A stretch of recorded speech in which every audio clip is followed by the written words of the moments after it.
Hello students, hope all are well. Students, in today's Hindi class, we will study chapter number 1, Gillu from your supplementary book संचयन भाग 1। छात्रों, यह पाठ महादेवी वर्मा द्वारा लिखा गया है।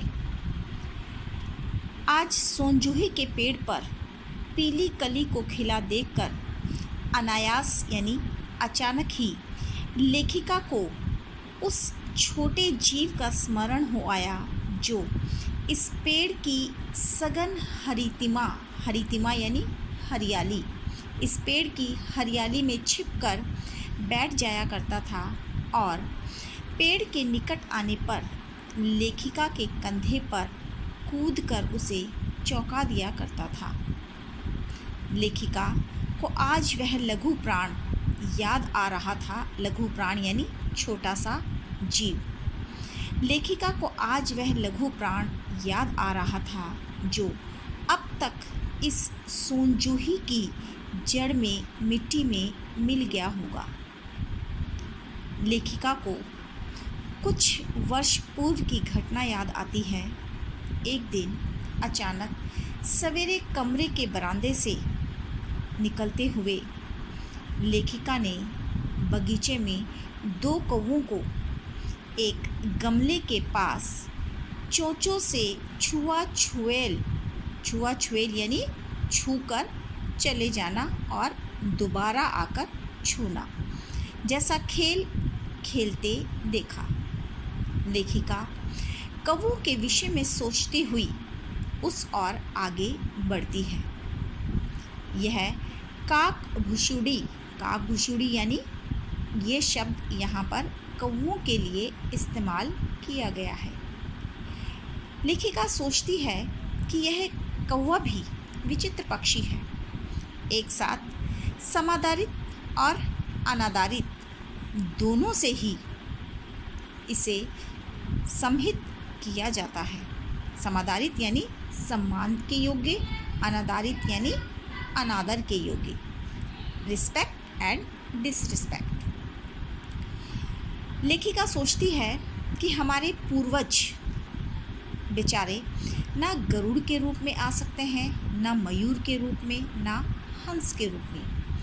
पितृपक्ष में वो हमसे मिलने केवल काक यानी कौवे के रूप में ही आते हैं।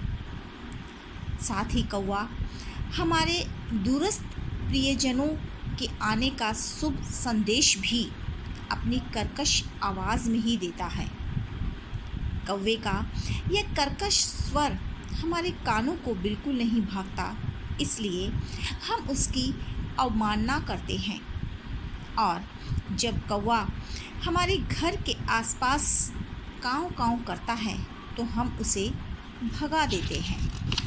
लेखिका इन्हीं विचारों में डूबी उस गमले के पास पहुंचती है जहां उसकी नज़र एक छोटे से जीव पर पड़ती है जो एक गिलहरी का बच्चा था। लेखिका उसे बड़े सावधानी से उठाकर अपने कमरे में लेके आती है। परिवार के सभी सदस्य उसे कहते हैं कि कौवों की चोंच का घाव लगने के बाद वह बचेगा नहीं, परंतु लेखिका ने मन ही मन उसे बचाने की ठान ली थी। और कहते भी हैं ना कि मारने वाले से ज़्यादा शक्तिशाली बचाने वाला होता है। लेखिका ने हार नहीं मानी। उसने उसके घावों को पोंछकर मलहम लगाया और रुई की पतली बाती दूध में डुबोकर उसके नन्हे से मुंह पर लगाकर उसे दूध पिलाने की कोशिश की, परंतु घायल होने के कारण वह नन्हा जीव मुंह ना खोल सका। कुछ घंटों के उपचार और बार बार के प्रयास से लेखिका उसके मुंह में कुछ बूंदें पानी की टपकाने में सफल हो गई। लेखिका की कड़ी मेहनत और देखरेख से वह नन्हा सा जीव 2-3 दिन में ही स्वस्थ हो गया। उसकी नीले कांच की मोतियों जैसी आँखें बहुत ही सुंदर लगती थी। उसके शरीर पर सगिंद यानी कि बहुत ही ज़्यादा रोए, झब्बेदार पूँछ और चंचल चमकीली आँखें सभी को आकर्षित करती थी। अब यह छोटा सा जीव घर का एक सदस्य बन चुका था, इसलिए उस जातिवाचक को व्यक्तिवाचक संज्ञा का रूप देना आवश्यक था। इसीलिए लेखिका ने उस गिलहरी के बच्चे को गिल्लू कहकर बुलाना शुरू कर दिया।